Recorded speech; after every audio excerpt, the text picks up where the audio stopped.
aproximando de mais uma eleição municipal. Mas afinal, o que pode e o que não pode ser feito em ano eleitoral?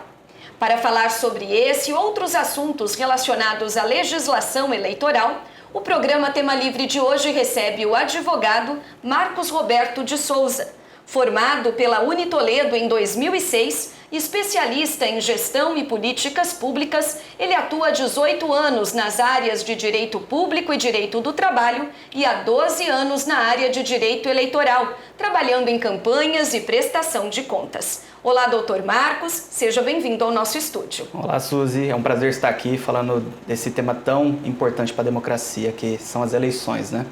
Pois é, em ano de eleições, a legislação proíbe a prática de várias ações para garantir a lisura, a equidade e a transparência no processo democrático. São as chamadas condutas vedadas, que estão previstas na Lei 9.504 de 97. A quem tais condutas se destinam, doutor? Suzy, basicamente aos agentes públicos, tá? Mas não só eles, tá? Os agentes públicos em sentido lato, né? Que seriam os prefeitos, servidores, funcionários cedidos, agentes de entidades fundacionais. Então, todos os agentes públicos que trabalham, seja de forma remunerada ou não, em órgãos da administração pública direta ou indireta, eles estão sujeitos aos limites da lei, que é a Lei 9.504. Mas não só ela, tá? Tem resoluções do TSE também que tratam sobre o assunto. E tem a lei de responsabilidade fiscal, que muitos gestores e órgãos acabam não se atentando no período eleitoral, tá? Que também traz condutas vedadas, né? De que forma essas condutas vedadas afetam a população brasileira de uma forma geral? As condutas são importantes, tá? Elas são importantes porque elas acabam trazendo uma oportunidade, um equilíbrio para todos os participantes do pleito.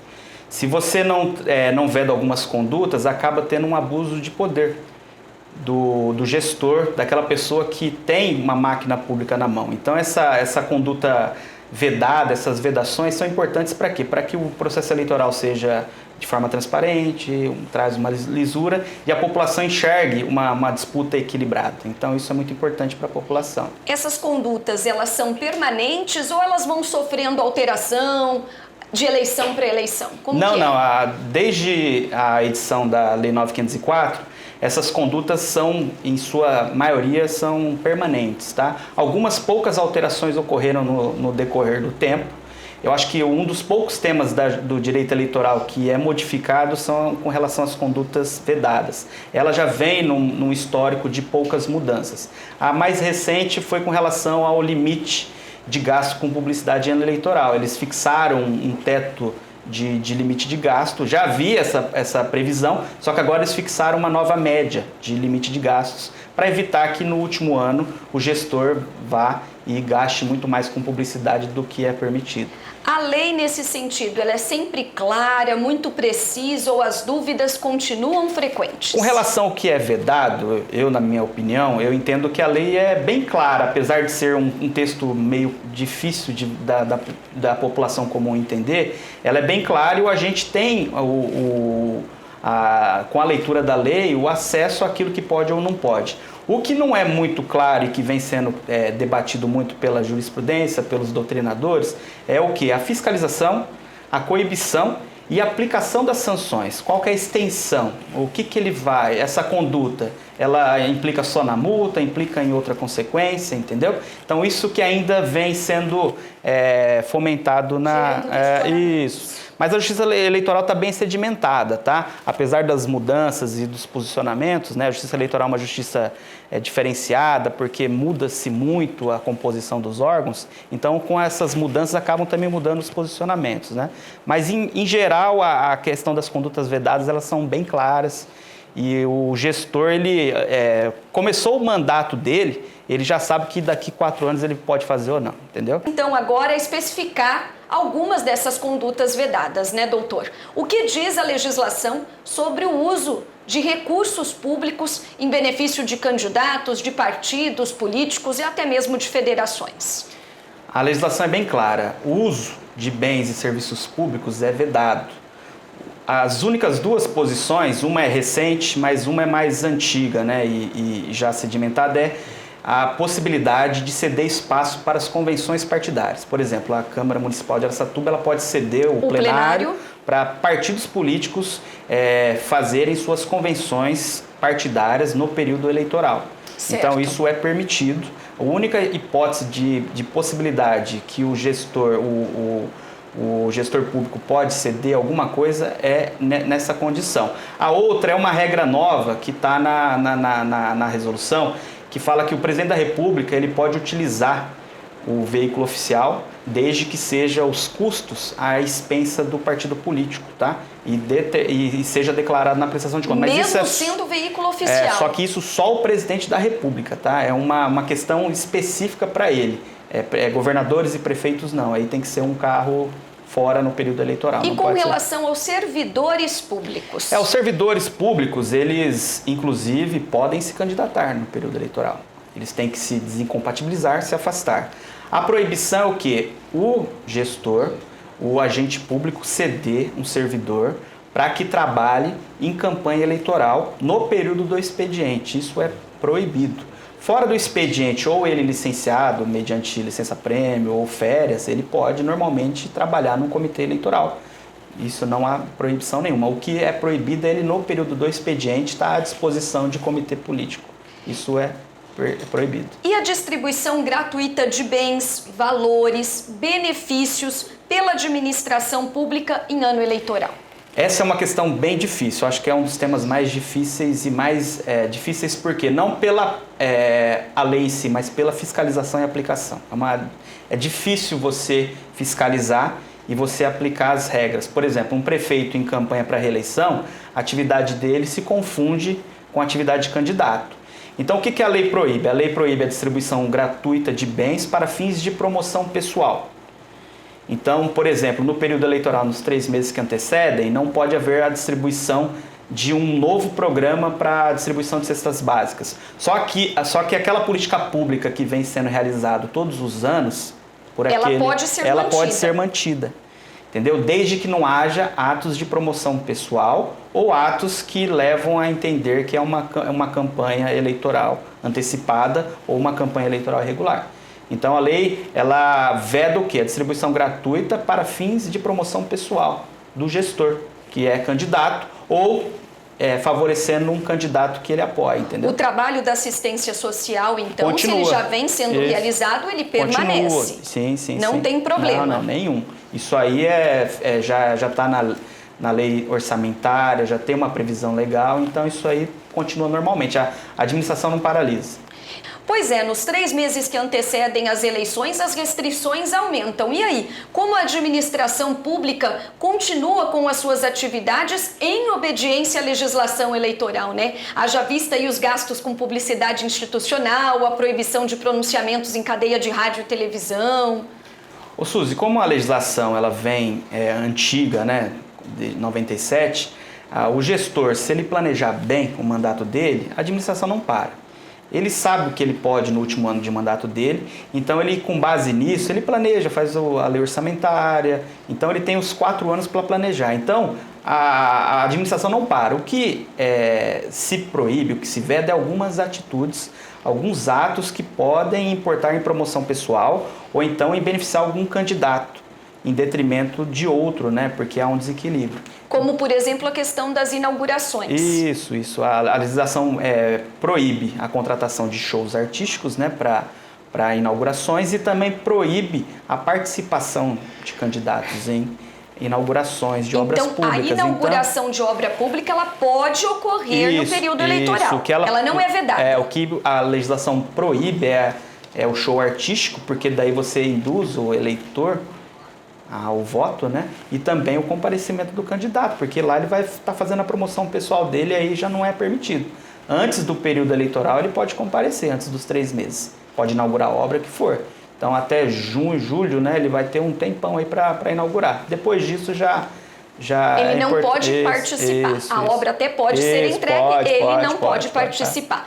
O que diz a legislação em relação ao aumento, à revisão da remuneração dos servidores, né? É um assunto que todo ano é posto à tona. Por quê? Porque o servidor todo ano tem a questão de aumento, tanto o aumento real como a reposição inflacionária. O que a legislação permite no ano eleitoral?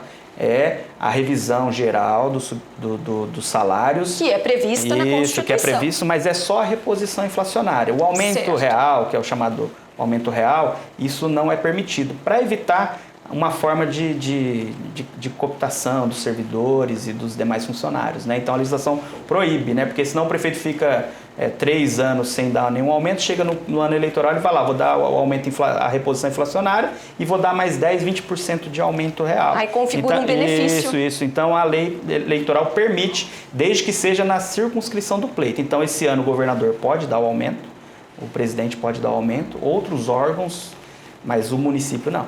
Porque a eleição é municipal. É municipal. Isso, Mudando de assunto, falando um pouquinho agora de propaganda eleitoral, o que a legislação considera propaganda eleitoral e em qual período ela é permitida? Sim.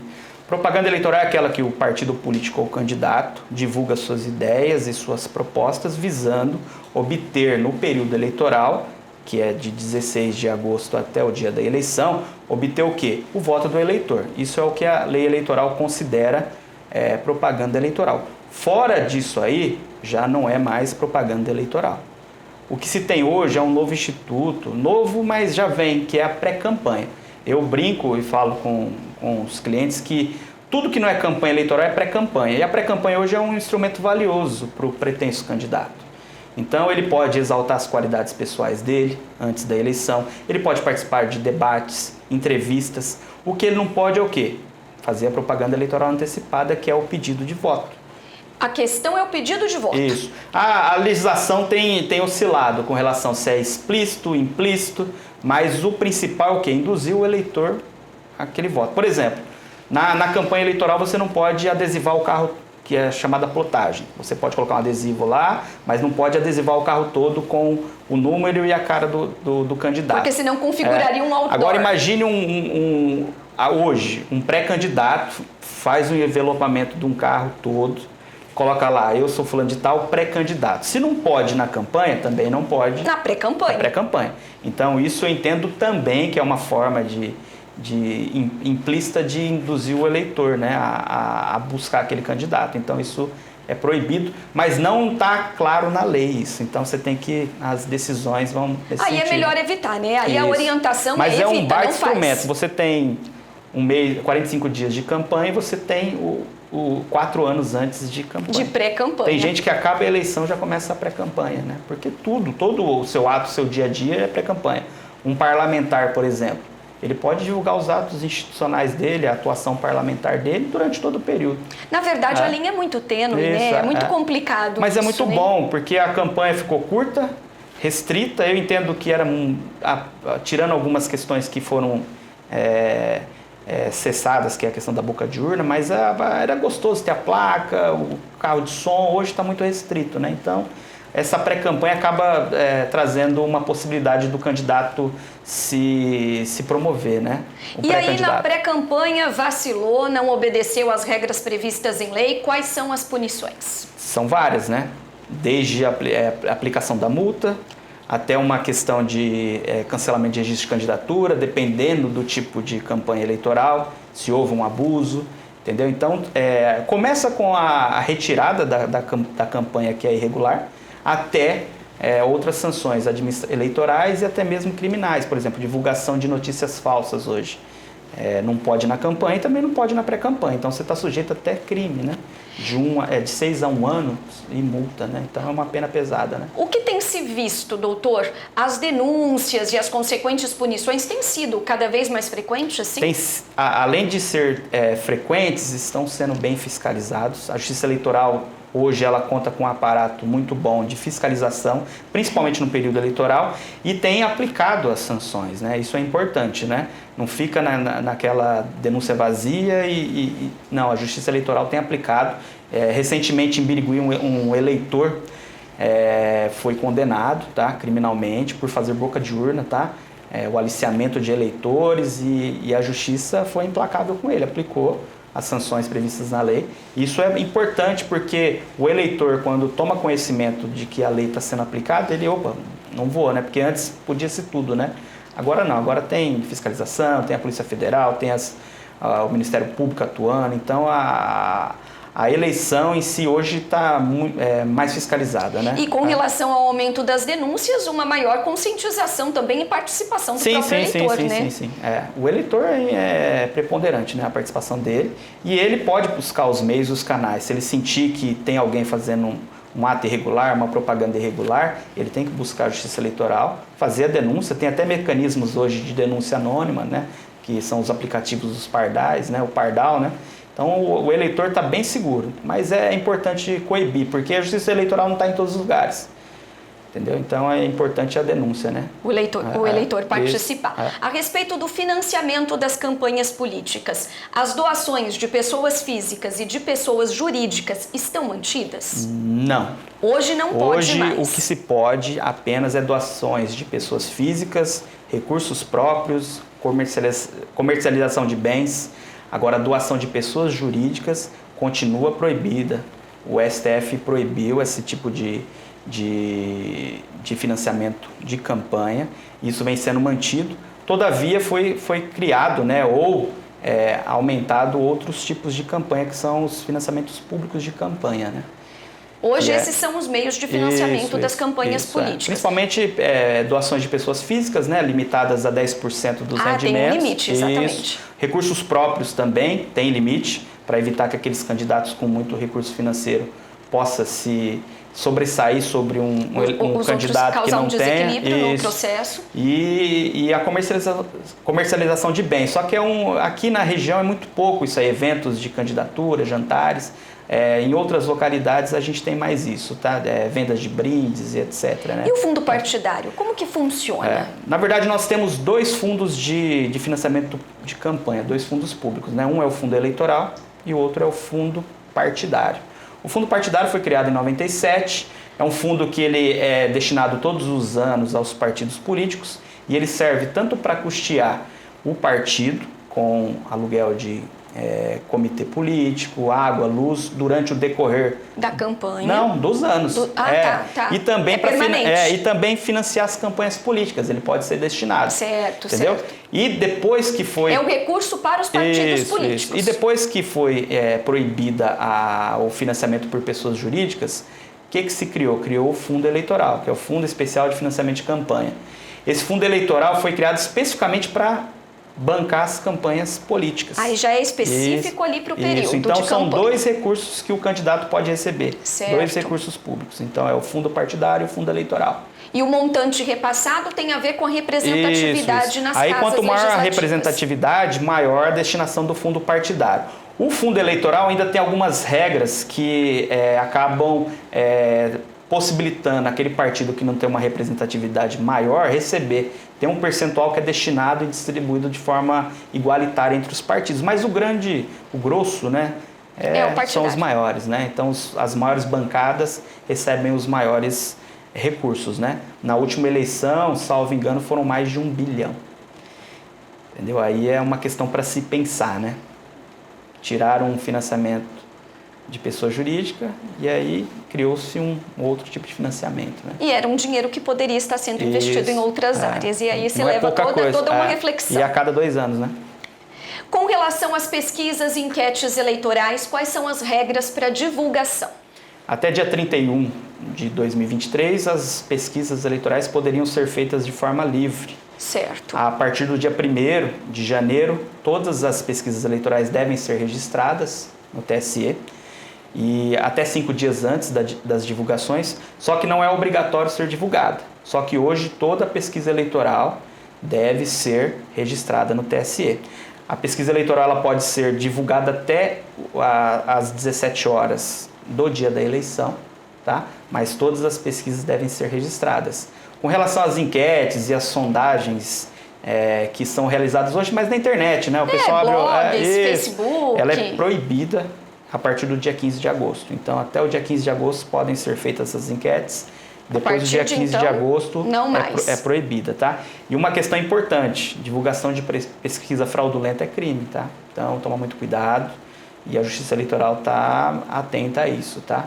Então, você tem como acompanhar, na Justiça Eleitoral tem o caminho lá para você ver se a pesquisa é verdadeira, se foi registrada. É lícita, está legal. Porque a pesquisa eleitoral, ela tem os critérios científicos, né? Agora a enquete, a sondagem, aí a pessoa vai lá, modifica da forma que ela quer. Então por isso que a Justiça Eleitoral quer esse controle, né, a partir do dia 1º. Já falamos um pouquinho aqui sobre abuso do poder econômico e o poder político, né? O que o configura e como ele afeta o eleitor também. O poder político é uma espécie, né, do gênero abuso de poder, né? Aí a gente tem o abuso do poder político, abuso dos meios de comunicação, abuso do poder religioso e abuso econômico. Então você tem 4 categorias, né, de abusos, né, e é muito grave, né? O abuso de poder político é quando o gestor, né, o agente público, ele utiliza, né, de bens, serviços para conseguir de forma ilícita conseguir uma melhor projeção política, né? Conseguir regimentar eleitores. Então isso pode ser caracterizado como abuso de poder político. Distribuição de cestas básicas além do devido, entendeu? Isso é mais claro para quem está no poder, né? Que tem a mão. Mas não precisa necessariamente você ser um mandatário, mas você está dentro, um agente público, ele faz isso aí, entendeu? Por exemplo, o abuso de poder econômico pode ser feito por pessoas que não estão no poder. Certo, uma pessoa exatamente. milionária, ela pode usar o recurso de forma indiscriminada para conseguir apoios, entendeu? Durante esses 4 anos. E aí tem a questão do abuso do poder religioso, que aí é um debate muito grande ainda, com relação à igreja, né, em si, as igrejas, as denominações e a participação dela na política, né, o poder de influência, né? Mas ainda está muito... Mas a gente tem visto um exemplo recente que foi, por exemplo, a eleição do Conselho Tutelar aqui em Araçatuba. Então, o abuso do poder religioso também apareceu aí. Isso é importante, mas teve decisões recentes, inclusive do STF, que ainda não ficou muito claro, né? Até onde vai esse limite, né? Então, o abuso de poder é uma questão muito subjetiva, né? Vai ficar a critério da justiça para definir o que é e o que não é. Mas a conduta vedada pode levar à caracterização de um abuso de poder político, poder econômico, entendeu? Recentemente, a legislação eleitoral também passou a permitir a utilização da urna eletrônica para consulta popular a respeito de legislações que estão sendo discutidas, de projetos em tramitação. Isso já foi colocado em prática? É algo que não foi tão divulgado assim, né? É recente, é 2021. Então, a última eleição nossa para município foi 2020. Então, a primeira vez que ela pode ser aplicada será nessa eleição. Agora. A Emenda Constitucional 111, ela permitiu essas consultas populares, que é uma forma de plebiscito e referendo, né, sobre questões do dia a dia, do cotidiano do município. E ela seria colocada no dia da eleição? Isso, como que funciona? A Câmara Municipal aprova, entendeu? Uma consulta, olha, vamos fazer consulta popular se a gente vai colocar aquele equipamento público ou não naquela determinada localidade.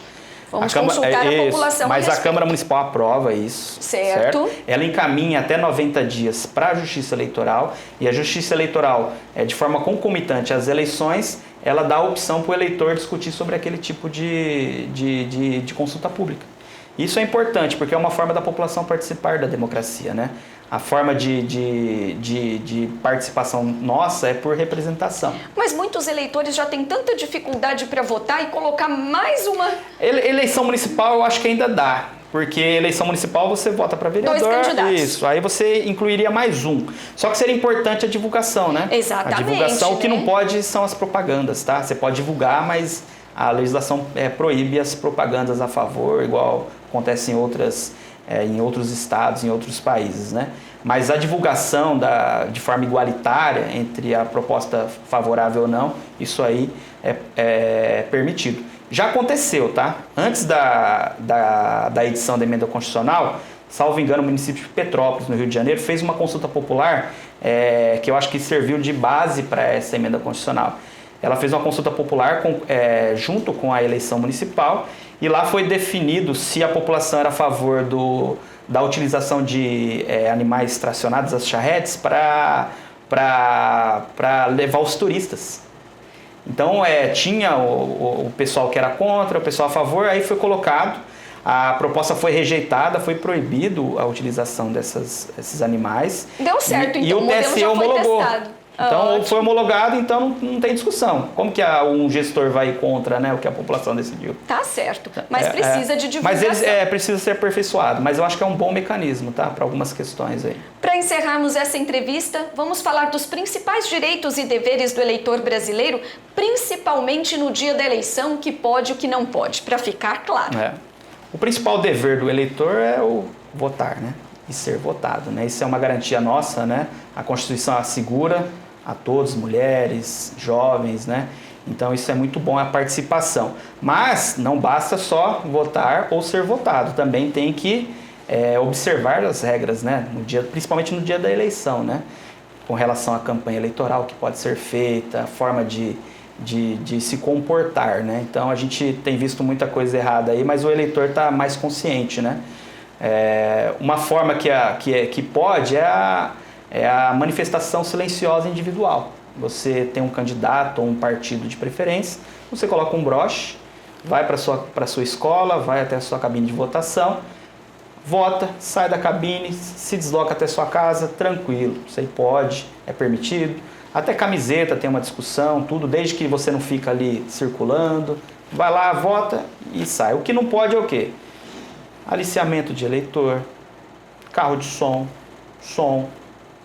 carreata no dia da eleição, passeata, reuniões políticas no dia da eleição. E todo mundo está cansado de saber disso, né? A boca de urna, né, que é o mais grave, né, que eu acho que é uma situação bem complicada.